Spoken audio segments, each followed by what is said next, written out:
Hi, I'm John Green. This is Crash Course World History, and today we're going to discuss, wait for it, the Mongols.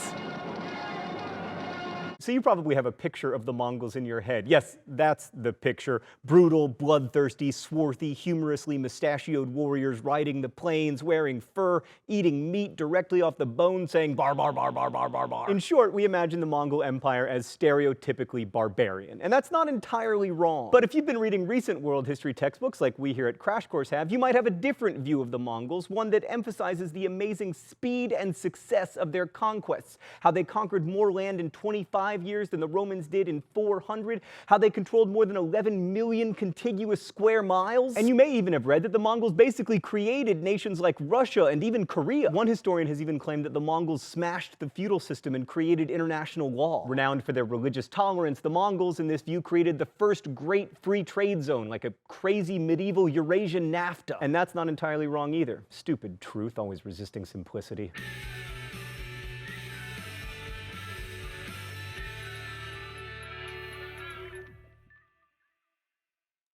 So remember herders? We talked about them back in episode 1 as an alternative to hunting and gathering or agriculture. Here are the key things to remember. 1, nomads aren't Jack Kerouac. They don't go on like random road trips. They migrate according to climate conditions so they can feed their flocks. 2, nomads don't generally produce manufactured goods, which means they need to trade, so they almost always live near settled people. And 3, because they generally live close to nature and in harsh conditions, pastoralists tend to be tougher than diamond-plated differential calculus. Like think of the Huns or the Xiongnu. Or the Mongols.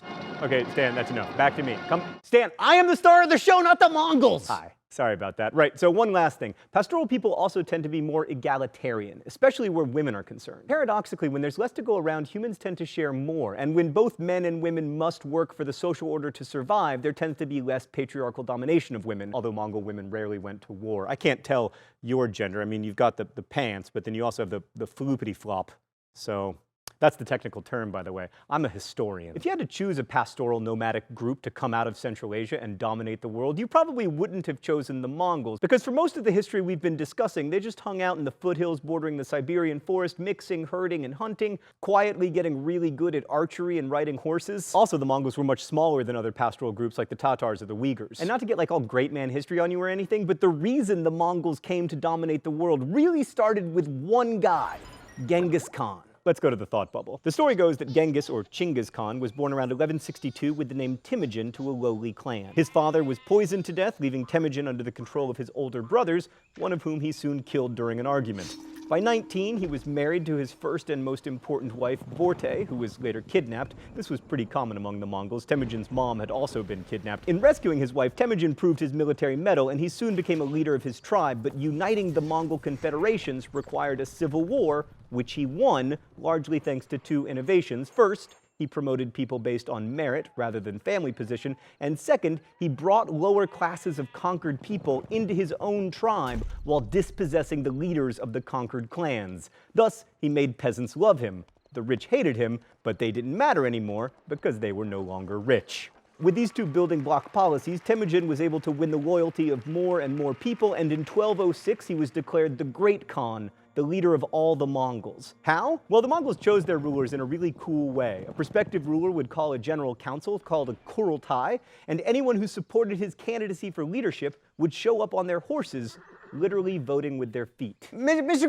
Green, but horses don't have feet. They have hooves. I hate you, me from the past. Also, no interrupting the thought bubble. After uniting the Mongols, Genghis Khan went on to conquer a lot of territory. By the time he died in his sleep in 1227, his empire stretched from the Mongol homeland in Mongolia all the way to the Caspian Sea. Thanks, Thought Bubble. So that's a pretty good looking empire, and sure, a lot of it was pasture or mountains or desert, but the Mongols did conquer a lot of people too. And in some ways, with Genghis's death, the empire was just getting started. His son Ogadai Khan expanded the empire even more, and Genghis's grandson Mongke was the Great Khan in 1258 when Baghdad, the capital of the Abbasid Empire, fell to the Mongols. And another of Genghis's grandsons, Kublai Khan, conquered the Sung dynasty in China in 1279. And if the Mamluks hadn't stopped another of Genghis's grandsons at the Battle of Ain Jalut, they probably would have taken all of North Africa. Man, Genghis Khan sure had a lot of grandkids.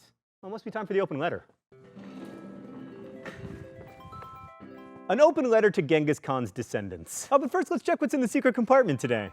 Oh, a noisemaker, and champagne poppers. Stan, you know I suck at these. What's all this for? Oh, it's because it's a birthday party! Yay! Happy birthday to Genghis Khan's descendants. How do I know it's your birthday, Genghis Khan's descendants? Because every day is your birthday. Because right now, on the planet Earth, there are 16 million direct descendants of Genghis Khan, meaning that every day is the birthday of 43,000 of them. So good news, Genghis Khan. Your empire might be gone, but your progeny lives on, and on, and on, and on. Happy birthday!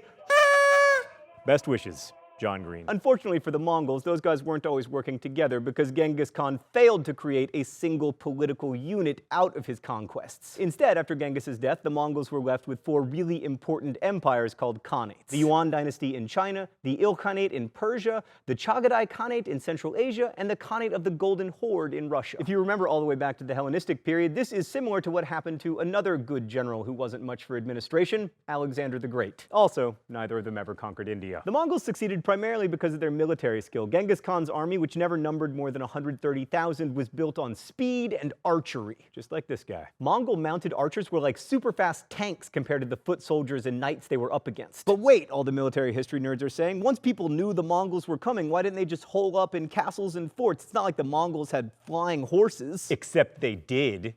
They didn't? Stan, why are you always making history boring? So the Mongols apparently didn't have flying horses, but they were uncommonly adaptable. So even though they'd never seen a castle before they started raiding, they became experts at siege warfare by interrogating prisoners. And they also adopted gunpowder, probably introducing it to Europeans, and they even built ships so they could attack Japan. That might have worked too, except there happened to be a typhoon. Also, people were terrified of the Mongols. Often, cities would surrender the moment the Mongols arrived just to escape slaughter. But of course, that only happened because there were occasions when the Mongols did, slaughter entire towns. So with all that background, let us return to the question of Mongol awesomeness. First, 5 arguments for awesome. 1, the Mongols really did reinvigorate cross-Eurasian trade. The Silk Road trading routes that had existed for about 1,000 years by the time the Mongols made the scene had fallen into disuse, but the Mongols valued trade because they could tax it, and they did a great job of keeping their empire safe. It was said that a man could walk from one end of the Mongol empire to the other with a gold plate on his head without ever fearing being robbed. 2, the Mongols increased communication through Eurasia by developing this Pony Express-like system of way stations with horses and riders that could quickly relay information. It was called the Yam system, and it also included these amazing bronze passports which facilitated travel. 3, another thing that traveled along Mongol trade routes was cuisine. For example, it was because of the Mongols that rice became a staple of the Persian diet, which I mention entirely because I happen to like Persian food. 4, the Mongols forcibly relocated people who were useful to them, like artists and musicians, and especially administrators. As you can imagine, the Mongols weren't much for administrative tasks like keeping records, so they found people who were good at that stuff and just moved them around the empire. This created the kind of cross-cultural pollination that world historians these days get really excited about. And 5, the Mongols were almost unprecedentedly tolerant of different religions. They themselves were shamanists, believing in nature spirits, but since their religion was tied to the land from which they came,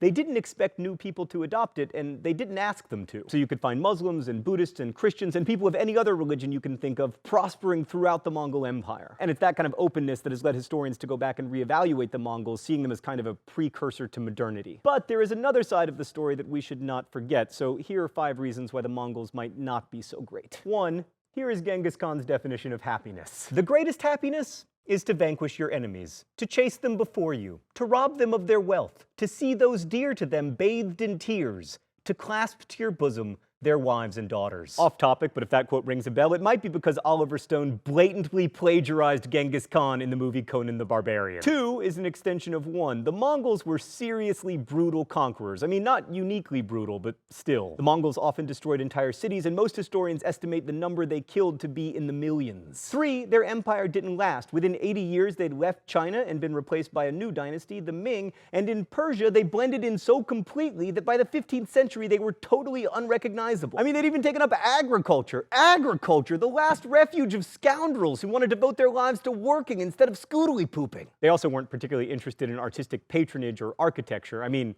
Your palace may last forever, but my yurt can go anywhere. 5. The Mongols were probably responsible for the Black Death. By opening up trade, they also opened up vectors for disease to travel, in the case of the plague, via fleas infected with Yersinia pestis. And at least according to one story, the Mongols intentionally spread the plague by catapulting their plague-ridden cadavers over the walls of Kaffa in the Crimea. While this primitive act of biological warfare might have happened, it's unlikely to be what actually spread the plague. More likely, it was the fleas on the rats in the holds of Black Sea ships that were trading with Europe, but that trade only existed because of the Mongols. All right, Stan, one last time. Cue the Mongoltage.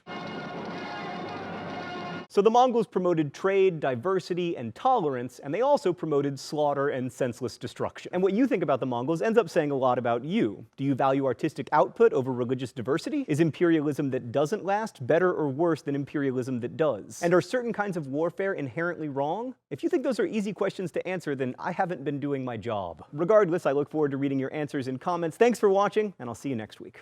Crash Course is produced and directed by Stan Muller. Our script supervisor is Danica Johnson. The show is written by my high school history teacher Raoul Meyer and myself, and our graphics team is Thought Bubble. Last week's phrase of the week was Hawaiian pizza. If you want to suggest future phrases of the week or guess at this week's, you can do so in comments, or you can also ask questions about today's video that can be answered by our team of historians. By the way, if you want to wear your love for Crash Course, there's a Mongol shirt, link in the video info. Thanks for watching Crash Course. Nobody can beat Crash Course viewers. Well, except for the Mongols.